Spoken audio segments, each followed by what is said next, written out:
What is going on, YouTube people? Neo Cards and Comics here today for a little Saturday video. Beckett, a couple days ago, announced new pricing. I didn't have a chance to get to it when it dropped, so this is coming in a little bit later than normal. I saw it.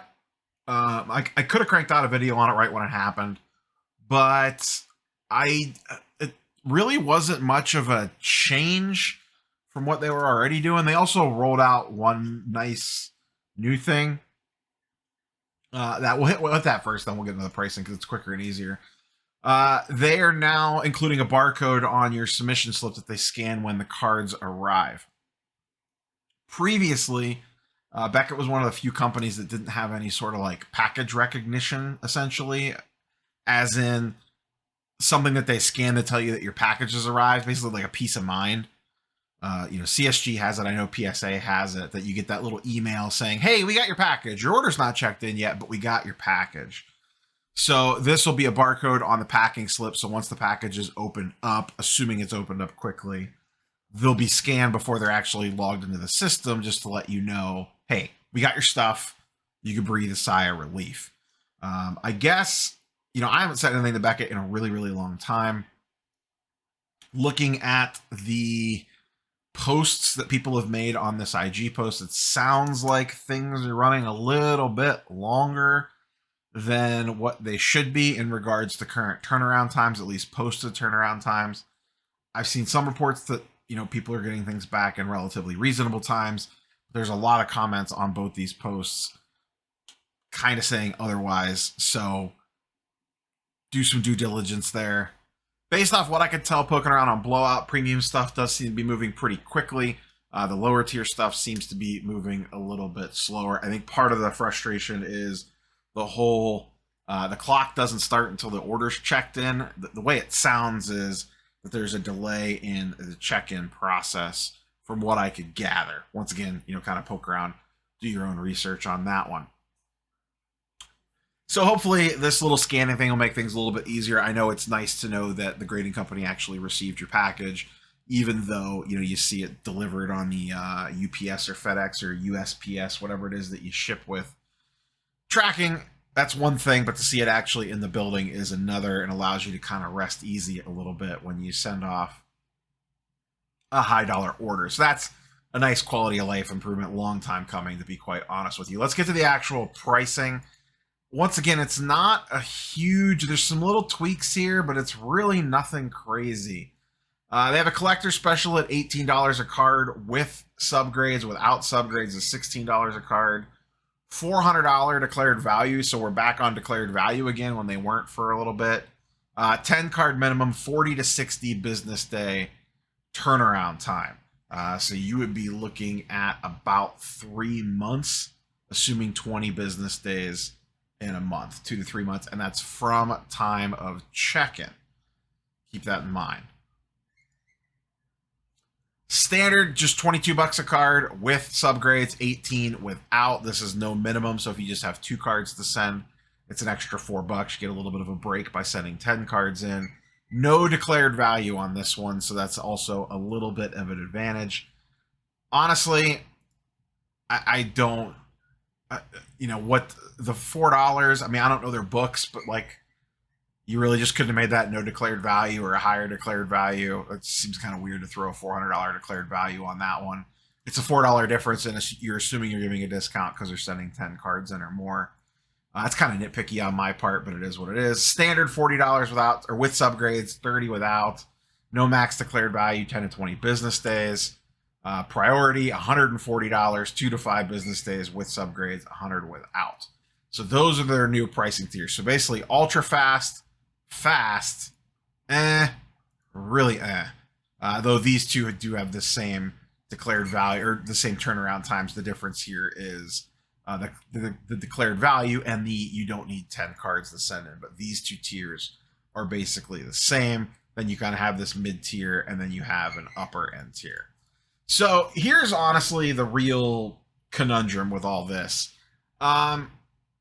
I just don't know what the use case is at the moment. They still seem to be having some customer service problems over there, just based off what I'm seeing. Once again, I do not have firsthand experience on this.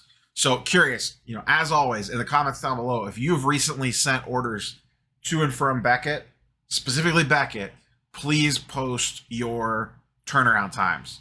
Or if you still have an ongoing order, if you've had an order stuck there, basically anything that you've sent to and from Beckett over the last couple months, please leave it in the comments down below.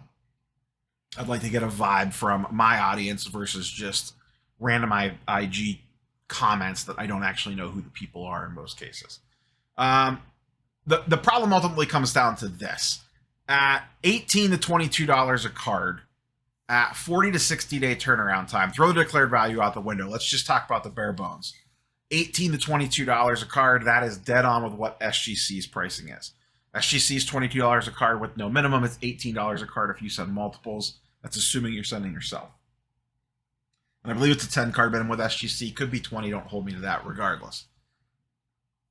I can spend the same amount of money to send them to SGC and get them back in a week.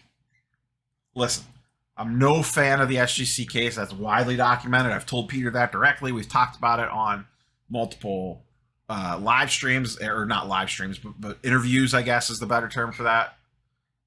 Not a huge fan of their case, specifically for Ultra Modern. I like it for Vintage a lot. Love the way my Jim Browns look at it. I just think a lot of Ultra Modern stuff does not look as great in an SGC case. I personally, for my collection, for my case, for selling purposes, prefer a Beckett slab. I do. I think it's a nicer slab.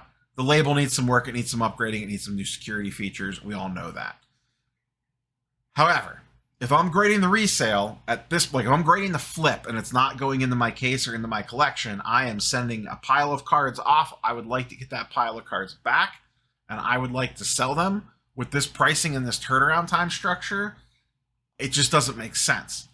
The problem is, one, the turnaround time, and then two, SGC 10s and BGS 95s are basically selling for the same amount. If anything, SGC 10s are starting to pull away even more from BGS 95s. And BGS 10 and Black Label people, calm down. It takes a small miracle to get one. If you're submitting on the hopes and dreams and wishes that you're going to pull a BGS 10 or a Black Label, go play the lottery, because it's the same. You're doing the same thing. You don't have that good of an eye to tell the difference between a card that has 3 10 subgrades versus one that has 2 10 subgrades to get you the pristine. Come on now. And if it looked that good, you could just send it to SGC and get a gold label anyway. So that's the real rub here is, do I want to send it off to Beckett, get it back in 40 to 60 business days, maybe, or send it to SGC and get it back in 5? That's the problem. And it's the same amount of money. It's not like Beckett's drastically cheaper, where it's like, hey, okay, $10 a card, $12 a card, cool. I'll wait the extended period of time because of the faster turnaround times that I'm getting with SGC. I get it. I'm paying a cheaper price. It's going to take a little longer. That's perfectly fine. In this case, they're the same price. And we're not, and right now, I'm literally just talking about Beckett and SGC. We're not even talking about the elephant in the room. That's PSA. Their current pricing is $19, $500 and under. For declared value, you need a collector's club special, so that's thrown in there. You could go through a bulk submitter on any of these. More declared value, it's $500 with PSA versus $400. I don't know how vigorous Beckett is about upcharging. Worst case, you would get upcharged to $22. So it's not like you're going to eat a huge upcharge if they would ping you on one. But there, you're getting peak resale value.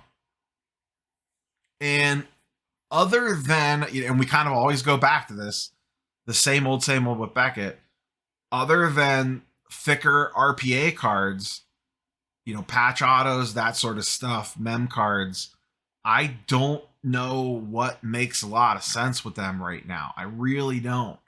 I like what Scott's trying to do over there. I really do. We've had some good conversations, but at this point, it's just not, we're not seeing it on the front end yet. And, maybe it's probably going to take them some time to want to do what they want to do. But I have a feeling when we see the gem rate numbers this month, I've been looking at the dailies. They're not trending in a great place for Beckett, at least through the beginning part of the month. We'll see how things shake out. Long way to go. But just roughly speaking, and I don't have totals because I haven't kept track of that close, but just, glancing at them here and there, the numbers look a little rough. We'll see what it looks like in a couple weeks here when GemRate puts out the January data. But it's just, like I said, just kind of like talking through this. You look at this pricing, you compare the turnaround times. If I'm sitting down, if I have a pile of cards in front of me, and listen, I know people like to say that I play favorites towards PSA, or I'm a PSA fanboy, or you have Peter on all the time, you're an SGC fanboy. I've heard it all. Bottom line is you should really be using all four. Really, you should be using all four. There's a right card to go to the right company. I like sending Marvel stuff to CGC/CSG. I like sending PC stuff to CSG. Most of the stuff I'm going to resale, I'm going to send the PSA. If I had RPAs, thicker cards that I wanted graded, I would probably consider Beckett for those. If I had vintage, I would probably consider SGC for that. That's how I view the grading companies through my lens. You may view them differently, and that is perfectly fine. But just when you kind of sit down and break down this stuff, I just don't know, if you're opening up Topps Chrome update and you pull a J-Rod base Chrome, if you could find one that's centered and clean, that's a miracle on its own. Are you going to send it to PSA at $19 and get it back in a little over a month? Are you going to send it to SGC and get it back in a week? Or are you going to send it to Beckett and get it back in 2 to 3 months? They're all basically charging you within a couple dollars of each other the same amount for the card. Or you can send it to CSG for like $12 or whatever they're at right now, $12.50 if you wanted to. I like, personally for CSG, the secondary market doesn't respect them right now. For me, they're strictly a PC device. Secondary market does like Marvel a little bit on the CGC side, but on the CSG side, specifically talking sports cards here, the respect's still not there for prices. I saw J-Mac did a video the other day about a Deion Sanders that he sold in a CSG 10 versus a PSA 10 price. So the new Beckett pricing's fine. It's in line with everybody else. I guess my big problem is that I don't know that in line is good enough. But if they're having problems keeping up already with a 40 to 60 day lead time, and to be frank, it doesn't look like they're getting a ton of cards. It's hard to tell. We don't know for sure. Then even if they went cheaper to drive up demand, I don't know that they would be able to keep up. It sounds like they would just get buried, just once again, based on the comments. Very curious for anyone that has recent Beckett experience through the submission process in the comments down below. So that's where we sit. I think as it stands, Beckett is a niche case use, at least for me, the way that I look at it. You guys and girls may feel differently. I've run polls on this. Most people prefer PSA or SGC. We've been seeing that in the GemRate data as well, as those two continue to pull further and further apart from CSG and Beckett. And really, PSA, once again, is the elephant in the room of all this. They dwarf everybody in the grand scheme of things. So, but when you lay it out like that, $18 to $22 is where everyone's at for a $400 to $500 card. You're going SGC or PSA, unless it's like a PC card. And then at that point, go with whoever you want it in the slab. None of this stuff matters because you don't care about price or resale value. So that's where we sit.